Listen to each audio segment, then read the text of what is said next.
السلام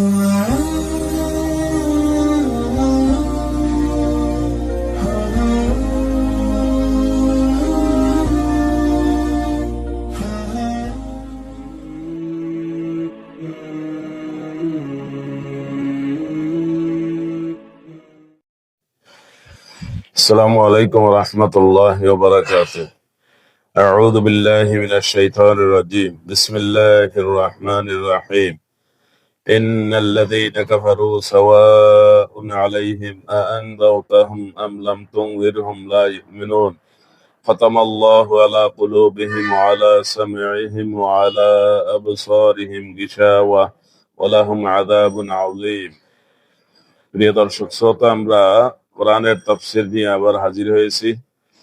আজকে যে আয়াত তেলাওয়াত করেছি তা হচ্ছে সূরাতুল বাকারার 6 এবং 7 নম্বর আয়াত। এই আয়াতের মধ্যে আল্লাহ তাআলা দ্বিতীয় প্রকার মানুষের কথা বলেছেন। প্রথম প্রকার মানুষের কথা বলেছেন ঈমানদার, ঈমানদারদের 6টি বৈশিষ্ট্যের কথা বলেছেন। এরপরে আল্লাহ বলছেন যারা ঈমানের বিপরীত, কুফরির ভিতরে রয়েছে, আল্লাহকে অস্বীকার করে, আল্লাহর সৃষ্টি, আল্লাহর নিয়ামত যা কিছুই আছে তারা সবগুলোকে অস্বীকার করে। তারা মনে করে দুনিয়াটা এমনিতেই হয়েছে, এমনিতেই এভাবে চলতে থাকবে, এটা পিছনে কোনো স্রষ্টার অস্তিত্ব নাই। সেজন্য আল্লাহ তাআলা তাদের সম্পর্কে খুব সহজে কথা বলেছেন। সুনির্দিষ্ট ভাবে কোনো ব্যক্তিকে উদ্দেশ্য করে এখানে আয়াত বলা হয়নি, বরং বলা হয়েছে যারাই এই চিন্তা করে যে আল্লাহ বলতে কিছু নাই এবং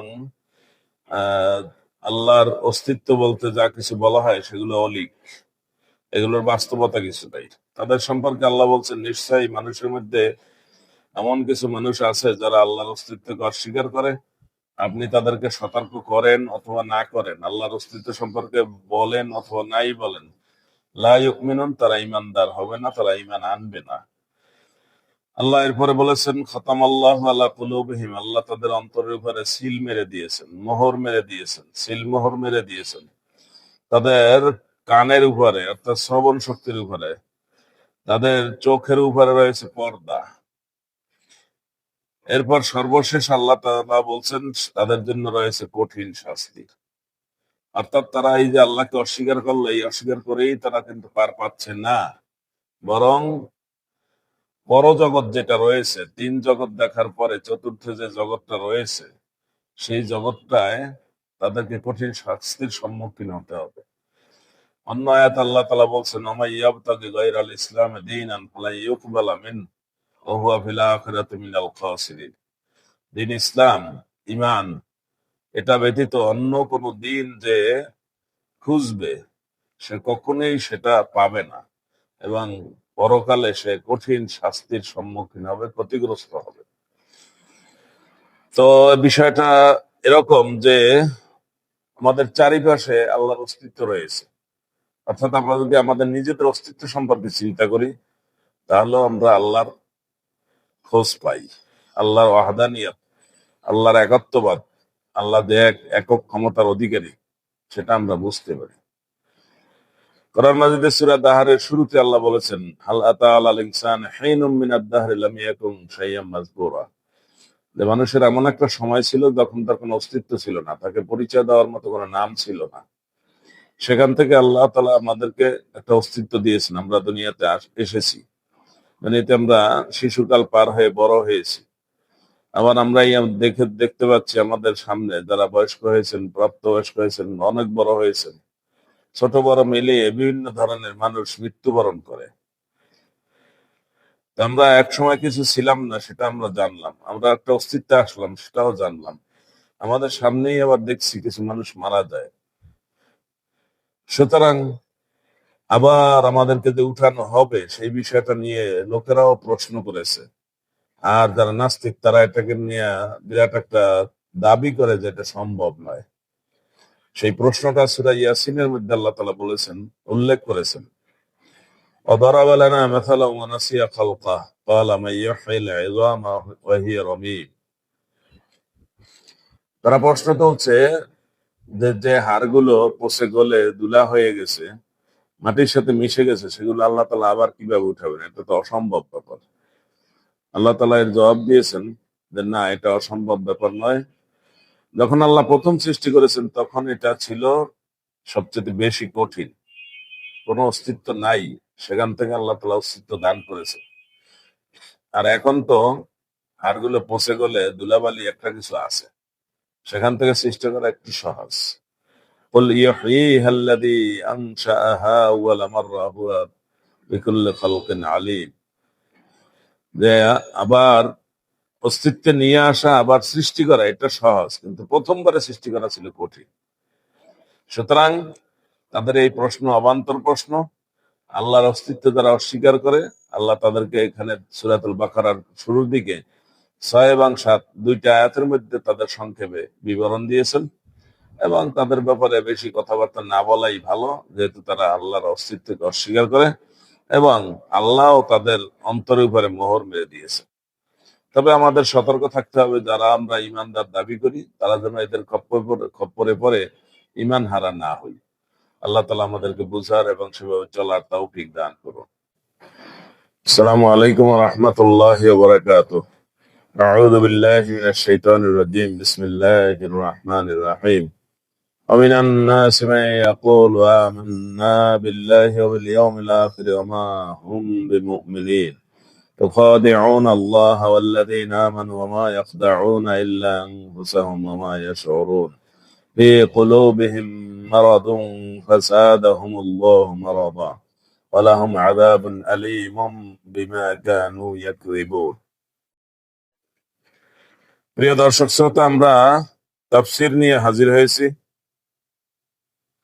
এ পর্যায়ে আমি 8, 9, 10 তিনটি আয়াত তেলাওয়াত করেছি, যে আয়াতের মধ্যে আল্লাহ তৃতীয় শ্রেণীর মানুষের কথা বলেছেন। কোরআন মাজিদের সূরাতুল বাকারার শুরুতে আল্লাহ তাআলা মানুষকে 3 ভাগে বিভক্ত করেছেন। প্রথম 5 আয়াতের মধ্যে ঈমানদার সম্পর্কে বলেছেন, তাদের বৈশিষ্ট্য সম্পর্কে বলেছেন। পরে 2 আয়াতের মধ্যে 6, 7 2 আয়াতের মধ্যে আল্লাহ তাআলা বেঈমান, নাস্তিক, কাফির তাদের সম্পর্কে বলেছেন। এরপরে 13 আয়াতে যাদের বিবরণ দিয়েছেন তারা ঈমানদারদের সাথেও থাকে, বেঈমানদের সাথেও থাকে। তারা খুব জটিল, তাদেরকে চেনা খুব কঠিন, বোঝা যায় না যে সে কি ঈমানদার নাকি বেঈমান, নাকি বেঈমানের চাইতে আরো বেশি খারাপ। সেজন্য তাদের সম্পর্কে 13টি আয়াত আল্লাহ তাআলা বলেছেন। আল্লাহ বলছেন, মানুষের মধ্যে এমন কিছু মানুষ রয়েছে যারা বলে আমরা আল্লাহকে বিশ্বাস করি, আমরা আখিরাতেও বিশ্বাস করি, আর আল্লাহ বলেন ওমা হুম বিমুমিনিন, তারা ঈমানদার নয়। তাহলে তারা কি? আল্লাহ বলছেন ফি কুলুবিহিম মারাদ, তাদের অন্তরে রোগ রয়েছে। ঈমান নষ্ট হওয়ার যে রোগগুলো রয়েছে, কুফরি যে রোগগুলো রয়েছে, মুনাফিকি যে রোগগুলো রয়েছে, সেই রোগগুলো তাদের অন্তরে রয়েছে। ইউখাদিউনা আল্লাহ ওয়াল্লাযীনা আমানু ওয়া মা ইয়াখদাউনা ইল্লা আনফুসাহুম ওয়া মা ইয়াশউরুন। আল্লাহ বলছেন যে তারা এই ঈমান গোপন রেখে, প্রকাশ্যে ঈমান রেখে ভিতরে যারা কুফরি রাখে এবং বেঈমানদের সাথে চলে, তাদের একটা বৈশিষ্ট্য হচ্ছে যে তারা আল্লাহকে ধোঁকা দেয়, এবং যারা ঈমান এনেছে তাদেরকে ধোঁকা দেয়। আল্লাহ বলছেন যে প্রকৃতপক্ষে তারা নিজেদেরকেই ধোঁকা দেয়, আল্লাহকে ধোঁকা দেওয়া সম্ভব না, আর ঈমানদারদেরকেও সে ধোঁকা দিতে পারে না, বরং নিজেই ধোঁকার মধ্যে রয়েছে। কেন রয়েছে, কিভাবে রয়েছে সে সম্পর্কে বিবরণ দিতে গিয়ে আল্লাহ তাআলা বলেন তাদের অন্তরে রোগ রয়েছে, এবং সেই রোগ আল্লাহ তাআলা তাদের জন্য বৃদ্ধি করে দেন, এবং তাদের জন্য, যেহেতু তারা মিথ্যা কথা বলে, সেজন্য তাদের জন্য আল্লাহ তাআলা খুব যন্ত্রণাদায়ক শাস্তি রেডি রেখেছেন। প্রিয় দর্শক শ্রোতা, এই পর্বে আমরা ঈমানদার, বেঈমান, তারপরে যারা, অর্থাৎ ঈমানদারের সাথেও আছে বেঈমানের সাথেও আছে, প্রকৃতপক্ষে আমরা এদেরকে বলে থাকি মুনাফিক। আমাদেরকে জেনে রাখতে হবে মুনাফিক 2 ধরনের। এক ধরনের মুনাফিক হলো ইমানি মুনাফিক, আর এক ধরনের মুনাফিক হলো আমলি মুনাফিক। আমরা হাদিস শরীফে যে 4টি আমলের কথা পাই, 4টি কাজের কথা পাই, নিন্দনীয় কাজ, যেটাকে আলামাতুন নিফাক, মুনাফিকের আলামত, মুনাফিকের চিহ্ন বলা হয়, সেই 4টি কাজ যারা করে তারা আমলি মুনাফিক। কথা বলে, মিথ্যা বলে, ওয়াদা করে, খেলাপ করে, আমানতের খেয়ানত করে, এবং কারোর সাথে তর্ক হলে অশ্লীল ভাষা ব্যবহার করে, গালাগালি করে। এই 4টা কাজ যারা করে তারা আমলি মুনাফিক। আর ইমানি মুনাফিক হচ্ছে জটিল, যারা ইমান থেকে খারিজ। তারা মূলত ইমানের বিষয়টা প্রদর্শন করে, তারা নামাজ পড়ে, তারা রোজা রাখে, তারা হজ করে, তারা জাকাত দেয়, এই সবগুলোই করে, কিন্তু এটা করে লোক দেখানোর জন্য। ভিতরে তারা ঈমান পোষণ করে না। এটা কিভাবে বোঝা যাবে? বোঝা যাবে তখন যখন দেখা যাবে দুনিয়ার কোনো প্রান্তে যখন মুসলমান বিপদগ্রস্ত হয় তখন তারা খুশি হয়।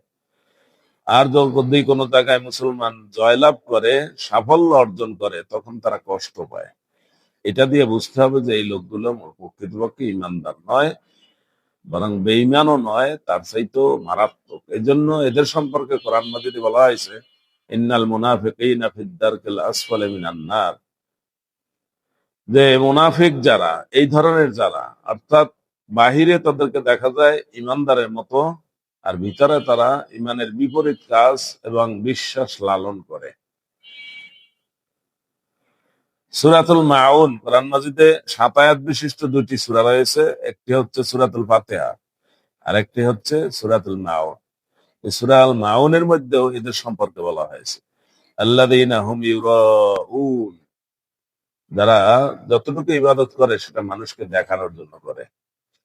সুতরাং এই মানুষকে দেখানোর জন্য যেটা করা হয়, সেই জন্য মানুষ তাদের ব্যাপারে ধোকায় থাকে যে লোকটা কি ইমানদার নাকি অন্য কিছু। যেমন আমরা লক্ষ্য করবো, আব্দুল্লাহ ইবনে উবাই, সে মুনাফিকদের লিডার ছিল, কিন্তু সে রাসূলুল্লাহ সাল্লাল্লাহু আলাইহি সাল্লামের ডানে বামে থাকতো। সে রাসূলুল্লাহ সাল্লাল্লাহু আলাইহি সাল্লামের সাথে কানে কানে কথা বলতো। সে মঞ্চে যখন থাকতো আর দর্শক শ্রোতারা থাকতো শ্রোতার লাইনে, তখন ওখান থেকে দেখা যেত সে রাসূলুল্লাহ সাল্লাল্লাহু আলাইহি ওয়াসাল্লামের কানে কানে কথা বলে। তখন লোকেরা ধোঁকায় পড়তো যে এই লোকটা তো আল্লাহর নবীর খুব কাছের লোক, কিন্তু এই লোকটা ইহুদের যুদ্ধে ৩০০-র বেশি মুসলমান নিয়ে ভেগে গেছে, এবং সেই যুদ্ধে রাসূলুল্লাহ সাল্লাল্লাহু আলাইহি ওয়াসাল্লাম জয় নিয়ে ঘরে আসতে পারেননি। এই লোকই আম্মাজান আয়েশার বিরুদ্ধে কুৎসা রটনার নেতৃত্ব দিয়েছে। এজন্য আল্লাহ তাআলা তার সম্পর্কে বলেছেন, আল্লাযী তাওয়াল্লা কিবরাহু লাহু আযাবুন আযীম, এই কাজে যে নেতৃত্ব দিয়েছে তার জন্য কঠিন শাস্তি রয়েছে। তো এই লোক তো জুব্বা পরতো, লম্বা টুপি, মানে সুন্দর টুপি মাথায় দিত, জুব্বা পরতো, নামাজ পড়তো, রাসূলুল্লাহ সাল্লাল্লাহু আলাইহি ওয়াসাল্লামের ডানে বামে থাকতো, কিন্তু লোকটা ইমানদার নাকি এটা তো বোঝা যাচ্ছে না। কিন্তু তার কাজে কর্মে দেখা গেছে যে সে প্রকৃতপক্ষে ইমানের বিরুদ্ধে সবসময় কাজ করে, আর প্রকাশ্যে মানুষের সামনে ইমানই কাজ করে। আর এই লোকগুলো এই জন্যই জটিল বেশি, যে তাদের সম্পর্কে সতর্ক হওয়া কঠিন। আল্লাহ তাআলা এদের সম্পর্কে সতর্ক থেকে আমাদের ইমান হেফাজত করার তৌফিক দান করুন। আসসালামু আলাইকুম ওয়া রাহমাতুল্লাহ। আউযু বিল্লাহি মিনাশ শাইতানির রাজীম। বিসমিল্লাহির রাহমানির রাহিম।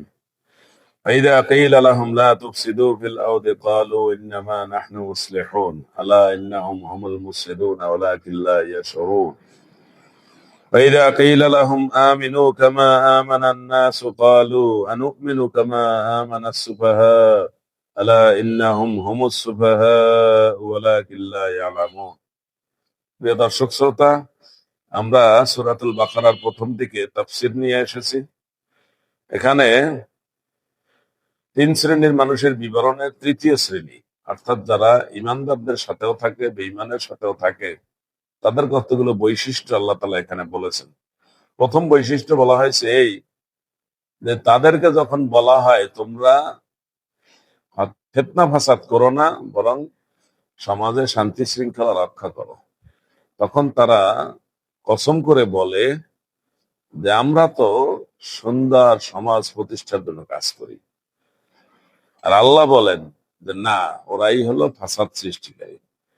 সুতরাং এই ধরনের কিছু মানুষ সমাজে বিভিন্ন সময় পাওয়া যাবে, যে সমস্ত লোকেরা মূলত সমাজে বিশৃঙ্খলা করে, সমাজে অশান্তি সৃষ্টি করে, কিন্তু মৌখিকভাবে বলার সময় তারা বলে যে আমরাই সবচেয়ে ভালো শান্তির সমাজ প্রতিষ্ঠার জন্য চেষ্টা করি।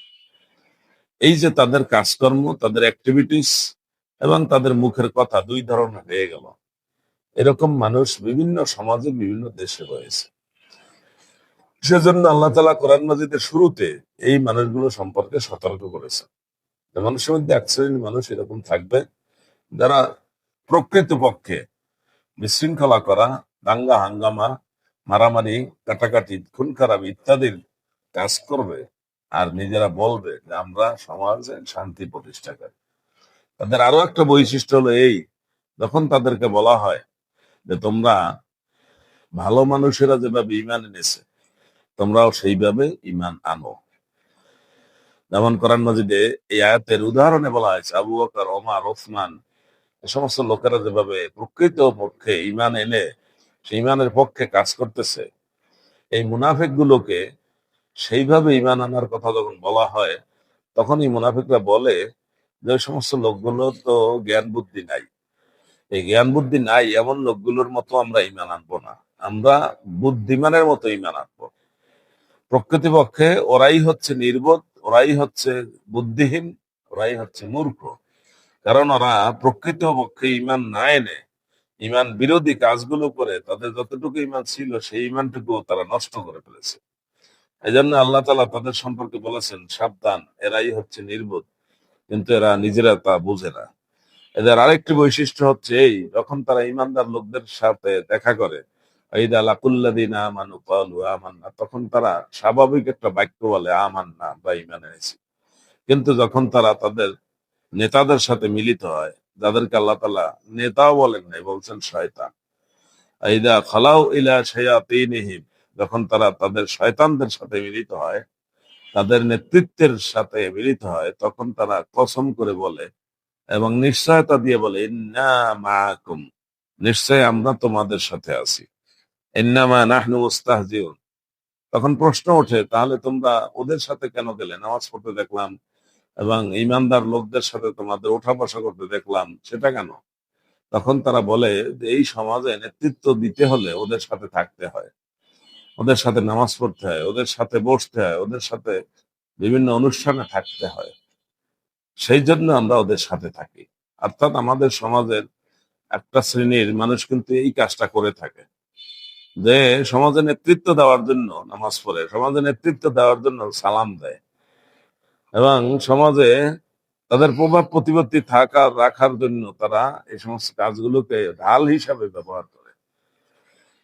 আল্লাহ তাআলা বলেন এদেরকে আল্লাহ তাআলা এই অন্যায় কাজে সুযোগ দিচ্ছেন, ইয়ামুদ্দুহুম ফি তুগয়ানিহিম, আল্লাহ এদেরকে এই অন্যায় কাজে সুযোগ দিচ্ছেন। ইয়ামাহুন, তারা নিরুদ্দেশ ঘুরছে, ভবঘুরের মতো এইগুলোর পিছনে তারা চলছে। মরীচিকার পিছনে চলা যেমন পানির সম্ভাবনা থাকে না, তারাও সেরকম মরীচিকার পিছে চলছে। আল্লাহ তাআলা এদের সম্পর্কেই বলেছেন উলাইকাল্লাযীনা ইশতারাবুদ দালালাতা বিল হুদা, এরা হেদায়েতের বিনিময়ে বিভ্রান্তি পথভ্রষ্টতাকে গ্রহণ করেছে। ফামা রাবিহাত তিজারাতুহুম ওয়া মা কানু মুহতাদিন, সুতরাং তাদের এই যে তিজারাত, এই যে ব্যবসা, এই ব্যবসায় তাদের লাভ হয়নি, তারা এই ব্যবসায় লস খেয়েছে এবং আখিরাতে তারা বেশি লস খাবে। সুতরাং ইমানের বিরুদ্ধে যে কাজগুলো এই লোকগুলো করে, এদের বৈশিষ্ট্য হচ্ছে তারা ইমানদারদের সাথে প্রতারণা করবে, প্রকৃতপক্ষে তারা নিজেরাই প্রতারিত হচ্ছে। এদের বৈশিষ্ট্য থেকে আমাদের দূরে থাকার আল্লাহ তাআলা তৌফিক দান করুন। হাদা মা ইনদি ওয়াল ইলমু ইনদাল্লাহ, সুবহানাকা লা ইলমা লানা ইল্লা মা আল্লামতানা ইন্নাকা আনতাল আলিমুল হাকিম। ওয়াসসালামু আলাইকুম ওয়া রাহমাতুল্লাহ।